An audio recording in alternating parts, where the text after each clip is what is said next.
সুপ্রিয় দর্শক, আপনাদের সবাইকে স্বাগত জানিয়ে শুরু করছি আমাদের সাপ্তাহিক আয়োজন বিচিত্রা।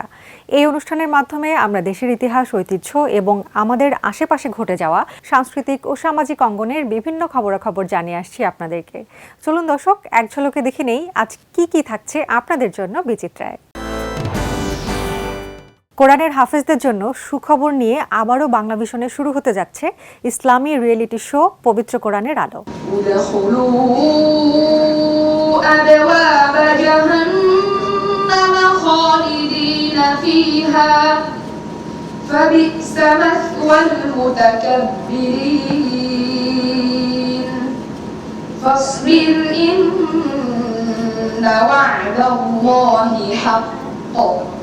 পবিত্র মাহে রমাদানে বাংলা ভিশনে প্রচারিত ইসলামী রিয়েলিটি শো পবিত্র কোরআনের আলো 2024-এর বিজয়ীদের মধ্যে পুরস্কার বিতরণ ও 2025 সালের 17তম আয়োজনের শুভ উদ্বোধন ঘোষণা অনুষ্ঠানের আয়োজন করা হয়। বাংলা ভিশনে যারা চ্যাম্পিয়ন হয় এরা পরবর্তীতে বিশ্ব জয় করে। বিশ্বের যে দেশে তারা যাক না কেন, যে কোনো প্রতিযোগিতায় তারা অংশগ্রহণ করুক না কেন, তারা চ্যাম্পিয়ন হয়ে আসে। এটার মূল রহস্য হলো আমরা সবচেয়ে আলহামদুলিল্লাহ বাংলা ভিশনের এই রেপুটেশন আছে যে এখানে বিচার কার্য যথাযথভাবে সম্পাদিত হয়, কারো প্রতি সামান্যতম কোনো ইনজাস্টিস বা জুলুম করা হয় না, অথবা কোনো স্বজনপ্রীতি এখানে নাই, কাউকে একটু বেশি নম্বর দেওয়া হবে, কাউকে একটু কম দেওয়া হবে, এটা কখনোই করা হয় না। পুরো জিনিসটা এখানে জাস্টিসের উপর, ন্যায়পরায়ণতার উপর ভিত্তি করে এবং স্বচ্ছতার উপর ভিত্তি করে সম্পাদিত হয়। ফলে সবচেয়ে শক্তিশালী হাফেজরাই তারা মূলত এখানে চ্যাম্পিয়ন হয়। এটা একটা কারণ। অনুষ্ঠানের প্রধান অতিথি ছিলেন ইসলামী আরবি বিশ্ববিদ্যালয়ের vice chancellor professor doctor Mohammad Shamsul Alam, Tarbia foundation ও মাহিরস প্রোডাকশনের চেয়ারম্যান প্রফেসর মোহাম্মদ মুক্তার আহমেদের সভাপতিত্বে অনুষ্ঠানে বিশেষ অতিথি ছিলেন বাংলা ভিশনের অনুষ্ঠান প্রধান তারেক আখন্দ। পবিত্র কোরআনের আলো অনুষ্ঠানের প্রধান বিচারক হাফেজ মাওলানা নাজির মাহমুদ, কারি আতাউল্লাহ আল মামুন, গ্রেট ওয়াল সিরামিকের head of supply chain Mohammad Shahin Alam, স্বপ্ন নিবাসের ম্যানেজিং ডিরেক্টর মোহাম্মদ সুলেমান শাওন, আসুন্না ট্রাভেলসের সিইও শফিকুল ইসলাম, তারবিয়া এডুকেশন নেটওয়ার্কের সিইও সৈয়দ জিহাদুল ইসলাম সহ অনেকে। আমি বাংলা ভিশনের সম্মানিত চেয়ারম্যান জনাব আব্দুল হক, সম্মানিত ম্যানেজিং ডিরেক্টর জনতার মেয়র জনাব ইশরাক হোসেনের পক্ষ থেকে আসলে আমি আপনাদের কাছে কৃতজ্ঞতা জানাই। ওস্তাদগণদের কাছে মূলত আমাদের কৃতজ্ঞতা, যারা এই ছোট ছোট কোরআনের পাখিদের তৈরি করেন। আপনারা যে কি পরিমাণ পরিশ্রম করে একটি হাফেজ তৈরি করেন আমরা অনুধাবন করতে পারি। তো বাংলা ভিশন এই অনুষ্ঠানটা হৃদয় দিয়ে ধারণ করে। ইনশাল্লাহ আমরা এই অনুষ্ঠানটা যদি আল্লাহ পাক চান জারি রাখতে চাই। এছাড়াও অনুষ্ঠানে বিজয়ী শিক্ষার্থীদের পাশাপাশি তাদের ওস্তাদ ও অভিভাবকরাও উপস্থিত ছিলেন। বায়তুল মোকাররমে জাতীয় মসজিদ অডিটোরিয়ামে আয়োজিত এই অনুষ্ঠানের সূচনা করা হয় পবিত্র কোরআনের তেলাওয়াতের মাধ্যমে। এরপর আমন্ত্রিত অতিথিদের পর্যায়ক্রমে অভিমত ব্যক্ত করার শেষে অনুষ্ঠানের প্রথম, দ্বিতীয় ও তৃতীয় সহ বিভিন্ন ক্যাটাগরিতে বিজয়ীদের হাতে চেক ও ক্রেস্ট প্রদান করা হয়। এর আগে সকাল থেকে 2025 সালের ঢাকা জেলার অডিশন শুরু করেন আয়োজকরা। বিভিন্ন ধাপে ধাপে বাছাই শেষ করে শ্রেষ্ঠ প্রতিযোগীদেরকে নিয়ে রমজান মাসব্যাপী বাংলা ভিশনে চলে এই আয়োজন। অনুষ্ঠানটির প্রযোজক সংস্থা মাহিরস প্রোডাকশন ও media partner Bangla vision.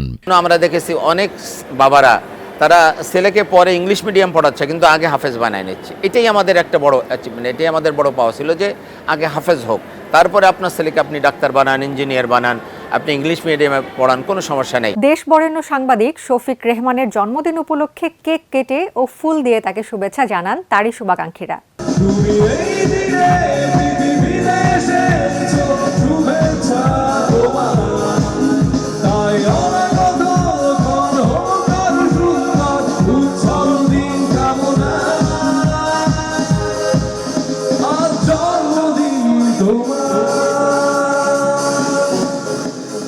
November সোমবার সন্ধ্যায় প্রখ্যাত সাংবাদিক শফিক রেহমানের 90তম জন্মদিন উপলক্ষে এক অনুষ্ঠানের আয়োজন করা হয়।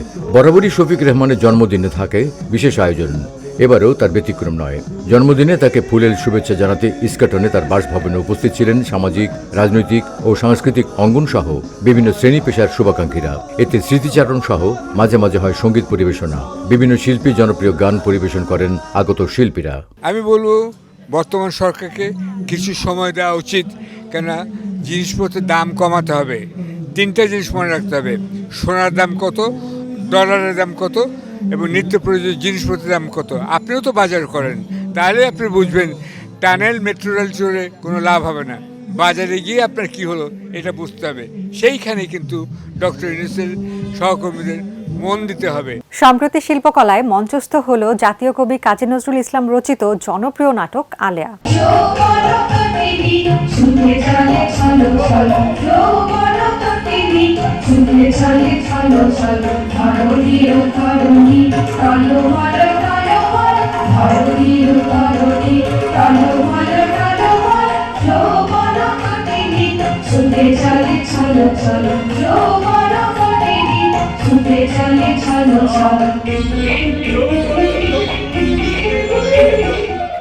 আট নভেম্বর শুক্রবার ছুটির দিন সন্ধ্যায় শিল্পকলা একাডেমি জাতীয় নাট্যশালার মূল মিলনায়তনে মঞ্চস্থ হয় কাজী নজরুল ইসলামের অনবদ্য সৃষ্টির নাটক আলেয়া।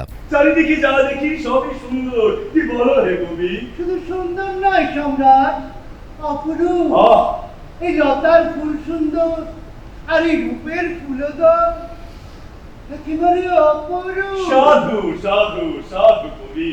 জানো কবি, এই পদের সকলেই কিন্তু আমার স্বদেশী নয়। আমার এই প্রমোদ কারণে আমি এদেরকে সংগ্রহ করেছি বহু অনুসন্ধান করে। ওই যে দেখো, পশ্চাতে উত্তম জলপ্রপাত, আর সম্মুখে এইরূপ উচ্ছলে যৌবনের ঝর্ণা ধারা, আর তারই মধ্যেখানে দাঁড়িয়ে আমি। নাটকটিতে একটা সময় স্বয়ং নজরুল ইসলাম নিজেই অভিনয় করতেন।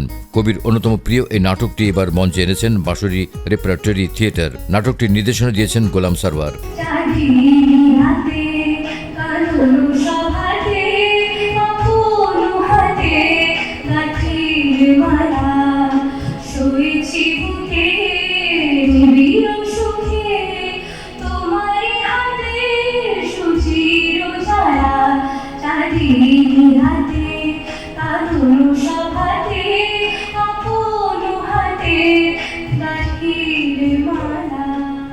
কৃষ্ণা কৃষ্ণা কৃষ্ণা কৃষ্ণা, আমাদের সাম্রাজ্যের প্রধানমন্ত্রী, তারপর এমন অসময়ে এখানে যে। বিশেষ প্রয়োজনীয় রাজকার্যে আপনার আনন্দের বাধা হয়ে এসেছি সম্রাট।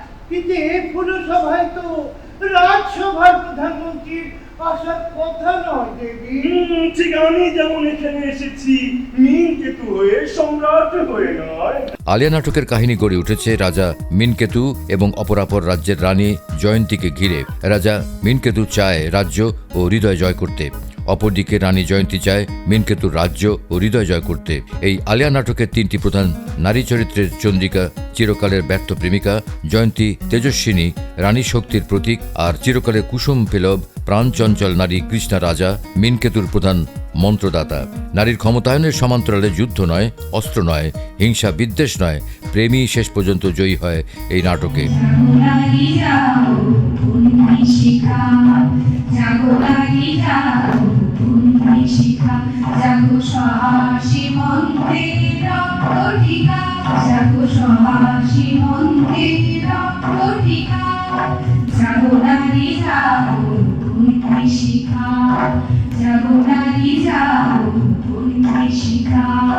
প্রযোজনায় বিভিন্ন চরিত্রে অভিনয় করেছেন রমিজ রাজু, শারমিন, সঞ্জিদা খানম, এ কে আজাদ সেতু, সেদা শামসিয়ারা, দীপু মাহমুদ, মোনালিসা সহ আরো অনেকে। মৃত্যু লোকের পথ রুদ্ধ হয়েছে, কিন্তু আমি অমৃত লোকের পথের দিশা পেয়েছি। জিজ্ঞাসা করতে পারি কি বন্ধু, তোমার সে অমৃত লক্ষ্যের পথের দিশারি কি কে? বর্ণাঢ্য আয়োজন ও উৎসব মুখর পরিবেশে অনুষ্ঠিত হল ঢাকা ইম্পেরিয়াল কলেজের নবীনবরণ অনুষ্ঠান। 7 নভেম্বর বৃহস্পতিবার সকালে রাজধানীর মহাখালীর একটি কনভেনশন সেন্টারে অনুষ্ঠিত হল ঢাকা ইম্পেরিয়াল কলেজের 11 শ্রেণীর 30তম ব্যাচের নবাগত শিক্ষার্থীদের নবীনবরণ অনুষ্ঠান। তারুণ্যে উদ্ভাসিত এই বরণ উৎসবে প্রধান অতিথি ছিলেন জাতীয় বিশ্ববিদ্যালয়ের উপাচার্য অধ্যাপক মোহাম্মদ লুৎফুর রহমান। কলেজের অধ্যক্ষ আরিফ আহমেদের সভাপতিত্বে অনুষ্ঠানে বিশেষ অতিথি ছিলেন কলেজ পরিচালনা পর্ষদের সভাপতি ডক্টর এস.এম. হাফিজুর রহমান, অধ্যাপক শিক্ষা ও গবেষণা ইনস্টিটিউট ঢাকা বিশ্ববিদ্যালয় ডক্টর মোহাম্মদ নাজমুল আহসান। নবীন শিক্ষার্থীদের পড়াশোনা করে ভালো মানুষ হওয়ার আহ্বান জানিয়ে আনুষ্ঠানিকভাবে তাদের হাতে ফুল দিয়ে বরণ করে নেয় অতিথিরা। অতিথিদের আলোচনা ও নবীন শিক্ষার্থীদের বরণ শেষে কলেজের সাংস্কৃতিক ক্লাব নন্দনকাননের শিল্পীদের অংশগ্রহণে পরিবেশিত হয় মনোজ্ঞ সাংস্কৃতিক অনুষ্ঠান। সম্প্রতি মঞ্চস্থ হল ঢাকা আইনজীবী থিয়েটারের নাটক কমণ্ডলের ফাঁসি।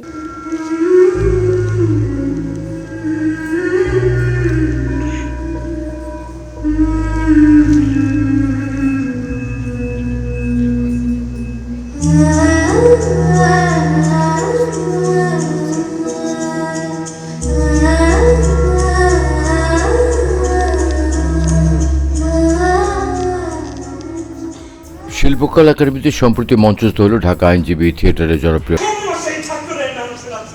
আপনি ঠাকুরের নাম শোনাচ্ছেন? ওর কানের গোড়ায় বিড়বিড় করে আমার নামে কিস্তি দিচ্ছেন, সেটা শুনতে গেছি। হ্যাঁ, যান তাড়াতাড়ি কাজ করুন, হাতে একদম সময়। যান। 11 নভেম্বর রবিবার সন্ধ্যায় জাতীয় নাট্যশালার মূল মিলনায়তনে মঞ্চস্থ হয় তাদের অভিনীত নাটক কমণ্ডলে ফাঁসি। এটি ছিল ঢাকা আইনজীবী থিয়েটারের প্রথম প্রযোজনার নাটক। বিমল বন্দ্যোপাধ্যায় রচিত একটি অবাস্তব গল্প অবলম্বনে নাটকটির নির্দেশনা দিয়েছেন নাজমুল হাসান শুভ। এই নাটকের মূল রহস্য লুকিয়ে রয়েছে কমণ্ডলে ফাঁসিকে ঘিরে। এই কার্ডটিতে আপনি কোন সংখ্যাটি দেখতে পাচ্ছেন? 6 6।